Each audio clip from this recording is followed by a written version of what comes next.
Good morning everyone, welcome to online economics class.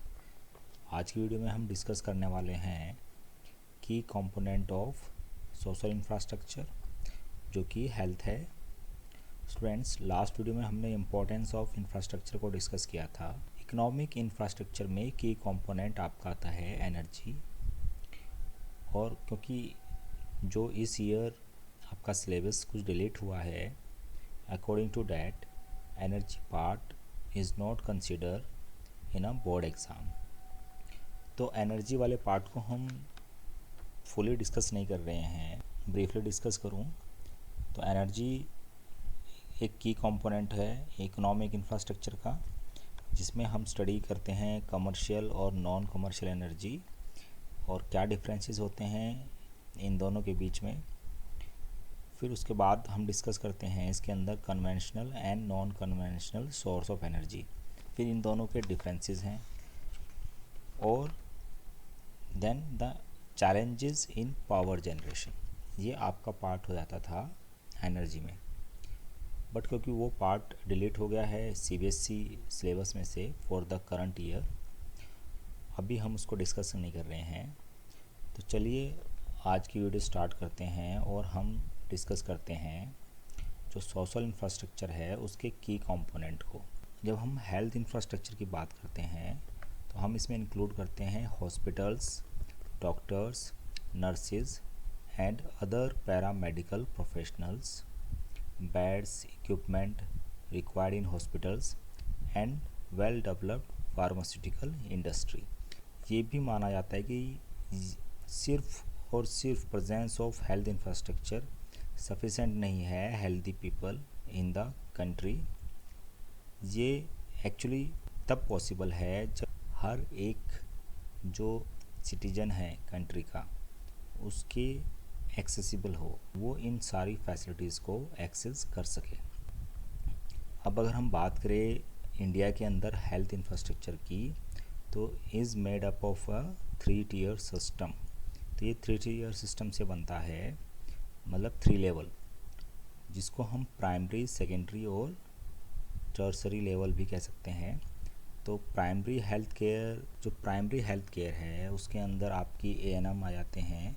जो ANM होते हैं ये आपके प्राइमरी हेल्थ सेंटर्स के और कम्युनिटी हेल्थ सेंटर्स, जिसको सीएचसी बोलते हैं, या सब सेंटर्स होते हैं, वहाँ पर ये सारी सर्विसेज प्रोवाइड कराते हैं। नंबर 2 आपका आ जाता है सेकेंडरी हेल्थ केयर। तो जो पेशेंट्स मैनेज नहीं होते हैं प्राइमरी हेल्थ सेंटर्स में, उनको रेफ़र किया जाता है सेकेंडरी या फिर टर्सरी हेल्थ सेंटर्स में। अब सेकेंडरी हेल्थ सेंटर या सेकेंडरी हेल्थ केयर में क्या क्या इंक्लूड होता है, ये इंक्लूड करते हैं ऐसे हॉस्पिटल्स जहाँ पर फैसिलिटी होती है एक्सरेज़ की, सर्जरीज़ की, ECG, advance medical test etcetera. Include कर सकते हैं इसमें जो डिस्ट्रिक्ट लेवल पर हेल्थ सेंटर्स होते हैं उनको। अब बात करते हैं टर्सरी हेल्थ केयर की। टर्सरी हेल्थ केयर जो है वो आपका ऐसे हॉस्पिटल्स होते हैं जो कि फुली इक्विप्ड होते हैं with advanced machines and techniques to handle emergency and complicated disease. ये ज़्यादातर बड़ी सिटीज़ में और टाउन्स में होते हैं। अगर हम इसके एग्जांपल ले, जैसे पीजीआई है आपका चंडीगढ़ के अंदर, और ऑल इंडिया जिसको एम्स बोलते हैं वो है न्यू दिल्ली के अंदर। अब बात करते हैं क्यों नीड है हेल्थ की और इन सोशल इंफ्रास्ट्रक्चर में। तो health means a sound physical and mental state of the individual. It does not simply means absence of disease. Health के अंदर आपका एक अच्छी फिजिकल और मेंटल स्टेट किसी भी पर्सन की, उसे काउंट किया जाता है। अब गुड हेल्थ क्या इम्प्लाई करती है? Number 1, increase in overall efficiency to handle difficult task. अगर कोई हेल्थी पर्सन है तो उसकी जो एफिशिएंसी होती है किसी भी डिफ़िकल्ट टास्क को हैंडल करने की, वो ज़्यादा होती है। प्रोडक्टिविटी होती है लेबर की, वो भी इंक्रीज़ होती है। And number 3, increase in mental abilities. तो अगर हम ओवरऑल देखें तो गुड हेल्थ जो है वो कहीं ना कहीं प्रोडक्टिविटी को इंक्रीज़ करती है, या कहें कि एक बेटर ह्यूमन कैपिटल में कन्वर्ट करती है किसी भी ह्यूमन रिसोर्स को। Now let we discuss the essential indicators of good health. अब एसेंशियल इंडिकेटर्स क्या हो सकते हैं, जैसे लो डेथ रेट होती है किसी कंट्री के अंदर, तो हम कह सकते हैं कि वहाँ पर जो रिसोर्स हैं, ह्यूमन रिसोर्स हैं, उनकी हेल्थ जो है वो अच्छी है। अगर वहाँ पर लो इन्फेंट मोर्टेलिटी रेट है तो इसको भी एक अच्छा इंडिकेटर माना जाता है गुड हेल्थ का किसी इकोनॉमी में। हाई एक्सपेक्टेंसी ऑफ लाइफ है, मीन्स जो एवरेज एज है किसी कंट्री के सिटीजन्स की वो अगर हाई है तो तब भी वहाँ की हेल्थ कंडीशंस को अच्छा माना जाता है। Next is low incidence of deadly disease, मतलब ये चांसेस कम हो कि उस पर्टिकुलर एरिया में उस इकोनॉमी में जो डेडली डिसीज़ हों वो कम से कम हो। Next is high nutrition value, वहाँ के जो पीपल्स हों उनका जो फूड हो उसके अंदर न्यूट्रिशन वैल्यू ज़्यादा हो। तो ये सारी चीज़ें गुड हेल्थ में कंसीडर की जाती है। चलिए अब डिस्कस करते हैं development of health services after independence in India. Bharat के अंदर क्या क्या डेवलपमेंट हुआ हेल्थ सर्विसेज का आफ्टर इंडिपेंडेंस, तो इसको हम कुछ हेल्थ के पैरामीटर्स के अकॉर्डिंग डिस्कस करते हैं। तो number 1 is decline in death rate. हमारे यहाँ डेथ रेट जो है वो डिक्लाइन हुई है। अगर हम बात करें 1951 में जो कि 27 पर 1000 थी डेथ रेट, वो डिक्रीज़ हुई 6.4 पर 1000 इन 2016। तो ये लगभग अगर हम इसको परसेंटेज में डिवाइड करें तो इसमें लगभग 70% का डिक्रीज़ हुआ है। Next is reduction in infant mortality rate.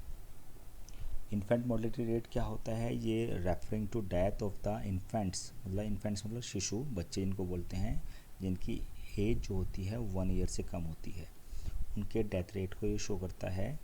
और ये सिग्निफिकेंटली रिड्यूस हुआ है 146 पर 1000 जो कि 1951 में था, उससे रिड्यूस होके आज के टाइम में जो है 34 पर 1000। Rise in expectancy of life, तो ये एवरेज लाइफ को डिस्कस करते हैं। हमारे यहाँ इंडिया के अंदर 1951 में जो एवरेज लाइफ थी 32 इयर्स थी, जो और आज के टाइम में जो एवरेज लाइफ है वो है 68.3 इयर्स। तो इसमें भी लगभग 2 टाइम्स इंक्रीज़ हुआ है, तो राइज़ हुआ है एक्सपेक्टेंसी ऑफ लाइफ में। Next is control over deadly disease. तो जैसे अगर हम बात करें at the time of independence, हाँ, बहुत सारी डेडली डिसीज़ रहती थी, लाइक मलेरिया है, टीबी है ना, और स्मॉल पॉक्स है। ये सारी चीज़ें बहुत ज़्यादा होती थी डिफरेंट रीजन्स में।